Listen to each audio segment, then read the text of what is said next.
spinning your tales of victimhood, of which Palestinians definitely are the best in the world. What happens when a professional military spokesman who is paid to control the narrative completely loses that control? You're about to see. This is the exact moment a former IDF spokesman gets challenged on his record and, instead of using facts, he resorts to a vile personal attack on his opponent's family and heritage. It backfires spectacularly. If you believe in holding power accountable, show your support by hitting the like and subscribe buttons, and don't forget to ring that notification bell so you never miss a video. Now, let's watch this together and then I'll give my 2 cents at the end. First of all, I want to say very directly to Jonathan, down the line from Tel Aviv there, Jonathan is a spokesperson for the IDF. No, he's not anymore. Well, he was a very senior spokesperson. Yeah, but he hasn't been for quite some time. IDF. It's irrelevant. It's relevant. It's not relevant whether he currently is or not. He was a very senior. Say what you want. I'm listening. No, that's fine. I will. Thank you. Go on. A very senior IDF spokesperson, which means that he has been directly responsible for many, many deaths and much murder of Palestinians, whether it was after October 7th or before. Because, by the way, and this relates to what I wanted to say, Piers, this conversation is in many ways astonishing. It's as if history began on October 7th. And I know that many people on this call would like that to be the case, but it's not the case. The reality is that Israel has been slowly destroying Palestine and Palestinian statehood and Palestinian life, much of it completely innocent, for almost 80 years. And so to have us here, I mean, we need to take, I think there needs to be a bit of perspective. It's astonishing to me that we're trying to say that this unlinked psychopath, anti-Semite, and his son in Australia cruelly and abominably picking off Jewish people on Bondi Beach is somehow related to people waving Palestinian flags and opposing the genocide that Jonathan helped doctor the evidence of Al-Shifa. Hang on. I mean, look, Jonathan, I'll bring you in, but what I would say is, actually, it's not a massive leap, is it? If we tolerate on the streets of London and Sydney and New York, if we tolerate people supporting prescribed terror groups like Hamas, which a lot of them have been doing, if we tolerate that, you are sending a message to the world that that's okay. Piers, they're a prescribed terror group. Yeah, they are banned in this country. I understand that. And I'm not here publicly supporting Hamas in this country is a criminal offence. But Piers, okay, but you are doing mental gymnastics, with respect. No, I'm not. Well, you are in the sense that, first of all, I'm half Palestinian. I've never supported Hamas, never as any member of my family. And by the way, a point I always want to make to you, Piers, is, well, look what's happening in the West Bank. There's never been Hamas there. So the idea that it's all because October 7th happened and Hamas is clearly palpable nonsense. All right. But let me just briefly say, it is that the evidence that people on the streets of London and Sydney and other places are supporting Hamas en masse doesn't exist.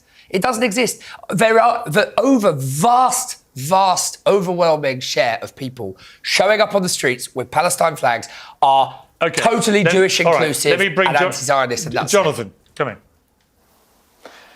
Yeah, so I think we can cut through a lot of the lies and the allegations, and I think it's really ridiculous to blame me about anything. You try to normalize the terms here and to try to cement reality as if Israel has perpetrated any heinous crimes. That is nonsense. That's a blatant lie.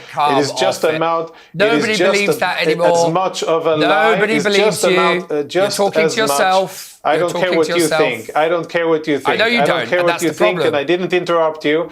I didn't interrupt you while you were spewing your little nasty lies and whitewashing Hamas and Palestinian terrorists, and as you were spinning your tales of victimhood, of which Palestinians definitely are the best in the world. Yeah. But I'll tell you something. I can understand your frustration, since you claim that you are half Palestinian. I don't know what the other half is, and frankly, it doesn't matter. It's irrelevant, isn't it? But since you say that you're half Palestinian, I can understand your frustration, because you and your forefathers had an opportunity to a state, and you and your forefathers missed that opportunity. You don't lie convincingly. And you and your people are the only ethnic group that have been given continuous chances time and time again to make peace, to end the conflict. Yeah, I've heard it all and before. What you and your Listen, people have everybody done knows that is you're to lying choose about the violence. atrocities, That okay? is what you Just so and you're your aware of people that. have done. Everybody's Israeli aware. governments have offered Palestinians Yeah, 4 yeah, yeah. peace deals. Yeah. 4 times have Israeli prime ministers made Sure, serious sure. proposals. Yeah, I with hope they're paying maps, you well. and they You're have going to be told out of both energy by the Yasser end of this. Arafat We've heard this all and before. Mahmoud It's a Abbas, they playbook. have We told know them, it. here's land, Yeah. here's a capital, Yeah. and let's end the conflict. Yeah. And what have your representatives done? But They Rob have Malley said, said something completely no, different, that the isn't US enough. negotiator. We want it all. We want it from the All right, let me river bring to the in- sea, let me bring in and that Samara. is what you and your Okay. people continue to ask. Sure. Okay, let me bring in Samara. Look, you were born in Melbourne. This is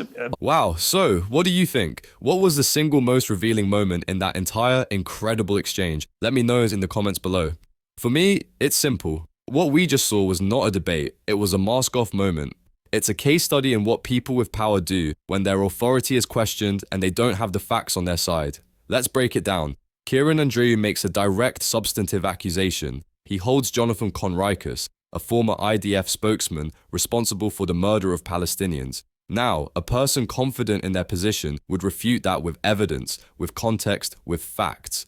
But Conricus doesn't do that, does he? He immediately pivots to a condescending ad hominem attack. He says, "Since you're half Palestinian, I can understand your frustration because you and your forefathers missed that opportunity." Think about what he's doing there. He's dismissing Andreu's point not based on its merit, but based on his blood. He's invalidating him because of his heritage. He's framing an entire people as historical failures who have no right to complain. This isn't an argument, it's a tactic of dehumanization designed to shut down the conversation. But it didn't work. Andreu saw the trap and refused to step in it. He didn't debate the history of his forefathers. He called out the lie in real time.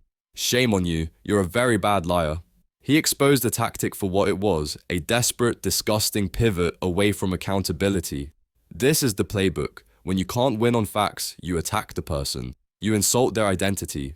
Conricus showed his entire hand and it was empty. That wasn't a defense of Israel. It was the meltdown of a propagandist who got cornered.